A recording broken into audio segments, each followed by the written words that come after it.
एक बौद्ध मठ में एक ज़ेन मास्टर रहते थे। एक आदमी उनके पास आया और कहा, गुरुजी, मैं मन से परेशान हूँ। मेरे मन में हर समय कई विचार आते रहते हैं। कृपया मुझे इन विचारों को कम करने के लिए कुछ मंत्र दें। ज़ेन मास्टर ने उसकी ओर देखा और कहा, मेरे दोस्त, तुम हर दिन ध्यान करना शुरू कर दो। धीरे धीरे ध्यान करने से आपका मन शांत होने लगेगा। लेकिन उस आदमी ने कहा कि श्रीमान, कृपया मुझे ध्यान करने के लिए मत कहिए। मैं ध्यान कर ही नहीं सकता, क्योंकि जब मैं ध्यान करने की कोशिश करता हूँ तो मेरे दिमाग में और भी विचार आने लगते हैं और ज़्यादातर विचार नकारात्मक होते हैं, जो मेरे दिमाग को और बेचैन कर देते हैं। ज़ेन मास्टर ने कहा कि चिंता मत करो बेटा, यह ध्यान के प्रारंभिक चरण में होता है, लेकिन धीरे धीरे ध्यान का अभ्यास करने से आपका मन शांत होने लगेगा। लेकिन उस आदमी ने कहा, गुरुजी, ध्यान मेरे बस की बात नहीं है। कृपया मुझे मेरे मन को शांत करने के लिए कोई मंत्र दें। ज़ेन मास्टर ने देखा कि ये आदमी इस तरह समझने वाला नहीं है, तो उन्होंने कहा, ठीक है, अगर आप जिद करते हैं तो मैं आपको एक मंत्र देता हूँ जो आपके दिमाग को शांत कर सकता है। फिर मास्टर ने उसके कान में एक मंत्र फुसफुसाया और कहा कि आपको इस मंत्र को बैठकर जाप करना होगा, अकेले, हर दिन। वह आदमी बहुत खुश हुआ और बोला, धन्यवाद गुरुजी, मैं इस मंत्र को प्रतिदिन जाप अवश्य करूँगा। जैसे ही वह जाने के लिए वापस मुड़ने वाला था, ज़ेन मास्टर ने कहा, लेकिन एक बात याद रखें, इस मंत्र का जाप करते समय बंदर के बारे में ना सोचें, अन्यथा मंत्र अप्रभावी हो जाएगा। उस आदमी ने कहा, गुरुजी, मैं बंदर के बारे में भला क्यों सोचूंगा? मैंने अपने पूरे जीवन में कभी बंदर के बारे में सोचा ही नहीं। आप इसकी चिंता ना करें। और वो वहाँ से चला गया। वह आदमी खुशी खुशी घर वापस आया और मंत्र जपने बैठ गया। जैसे ही उसने मंत्र का जाप करना शुरू किया, उसे ज़ेन मास्टर के शब्द याद आए कि जब आप इस मंत्र का जाप करें तो बंदर के बारे में ना सोचें। जैसे ही उसे गुरुजी की बातें याद आई, उसके दिमाग में बंदरों की तस्वीरें आने लगी।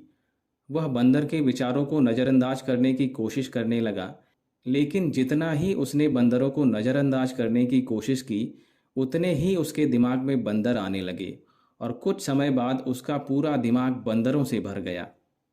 उस आदमी ने सोचा कि ज़ेन मास्टर ने मुझे यह निर्देश क्यों दिया? अगर वो जानते थे कि बंदर एक मुसीबत है तो उन्हें इसका उल्लेख करना ही नहीं चाहिए था। मेरे दिमाग में और कोई जानवर आ ही नहीं रहा है और बंदर जा ही नहीं रहा है। वो आदमी परेशान हो गया। उसने स्नान किया, नए कपड़े बदले और फिर से एक कमरे में मंत्र जाप करने के लिए बैठ गया। जैसे ही उसने अपनी आंखें बंद की, उसे बंदर दिखा। वह जहाँ भी देखता, वे उसके चारों तरफ होते। वह रात को बंदरों को देखता, यहाँ तक कि वह अपने परिवार के सदस्यों के चेहरे में भी बंदरों को देखने लगा। आदमी पागल हो रहा था। वह जितना ही बंदरों को नज़रअंदाज करने की कोशिश कर रहा था, उतने ही उसके दिमाग में बंदरों की बातें आ रही थी। सुबह तक वह लगभग पागल हो चुका था। अगली सुबह वह वापस ज़ेन मास्टर के पास दौड़ा और उन्हें सब कुछ बताया और कहा, गुरुजी, आपने मुझे ये कैसा मंत्र दिया है? कल तक मैंने कभी बंदर के बारे में सोचा नहीं था और अब मेरा दिमाग पूरी तरह से बंदरों के विचारों से भर गया है और बंदर मुझे एक सेकंड के लिए भी छोड़ ही नहीं रहे हैं। कृपया मेरी मदद करें और मेरे दिमाग को इन बंदरों से मुक्त करें। ज़ेन मास्टर ने कहा, ठीक है, बस आराम करो और मंत्र पढ़ना बंद करो, कुछ मत करो। वह आदमी निश्चिंत होकर बैठ गया और मंत्र पढ़ना बंद कर दिया। उसे आश्चर्य हुआ कि अब बंदर का तो ख्याल ही नहीं रहा, सब कुछ सामान्य हो गया। तब ज़ेन मास्टर ने कहा कि मेरे दोस्त, मैं तुम्हें हमारे मन की प्रकृति के बारे में बताना चाहता था। कभी भी अपने मन से लड़ने की कोशिश मत करो। मन एक गति की तरह है।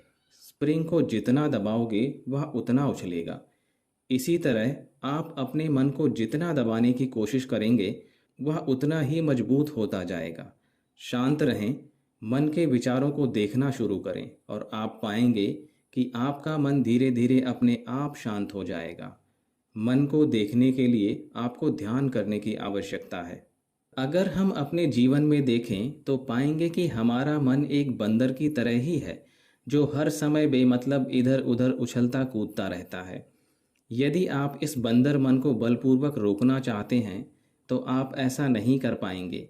जैसे जितना अधिक आप उसके स्प्रिंग को दबाने की कोशिश करेंगे उतना ही वो उछलेगा। इसी प्रकार आप जितना अपने मन के विचारों को रोकने की कोशिश करेंगे वे विचार उतने ही अधिक बढ़ते जाएंगे। विशेषज्ञ कहते हैं कि एक इंसान का दिमाग औसतन एक दिन में 36,000 से 80,000 विचार पैदा करता है। अगर आप इन विचारों को जबरदस्ती रोकने की कोशिश करेंगे तो आप उन्हें रोक नहीं पाएंगे। इसके बजाय इसे रोकने का हर प्रयास इन्हें ऊर्जा देता है। इससे बचने का हर प्रयास ध्यान बन जाता है। जब आप किसी चीज़ से बचना शुरू करते हैं तो आप उस पर बहुत अधिक ध्यान देने लगते हैं। इसलिए विचारों को रोकने की कोई आवश्यकता नहीं है, केवल आपको अपने विचारों को अनासक्त देखना है।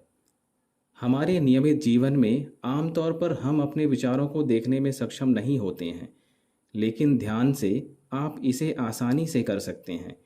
इसलिए अपने मन को देखने के लिए ध्यान का अभ्यास करने की आवश्यकता है। कुछ लोगों का अनुभव होता है कि जब वे ध्यान करना शुरू करते हैं तो उनके दिमाग में और अधिक विचार आने लगते हैं। लेकिन इसके पीछे का कारण ये है कि जब हम ध्यान करना शुरू करते हैं तो हमारे दिमाग में छिपे पुराने विचार ऐसे ही निकलने लगते हैं जैसे अगर आप अपने घर की सफाई करते हैं तो सारा कचरा बाहर निकल आता है।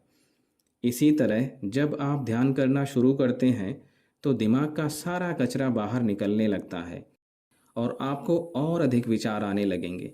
लेकिन आपको इसकी चिंता करने की ज़रूरत नहीं है और अपने विचारों को आते और फिर जाते देखते रहें और अपना ध्यान अभ्यास जारी रखें। धीरे धीरे मन का सारा कचरा बाहर निकल जाएगा तो मन अपने आप शांत होने लगेगा और आपको कम विचार आने लगेंगे और लंबे अभ्यास से आप निश्चय ही अपने मन को वश में कर पाएंगे।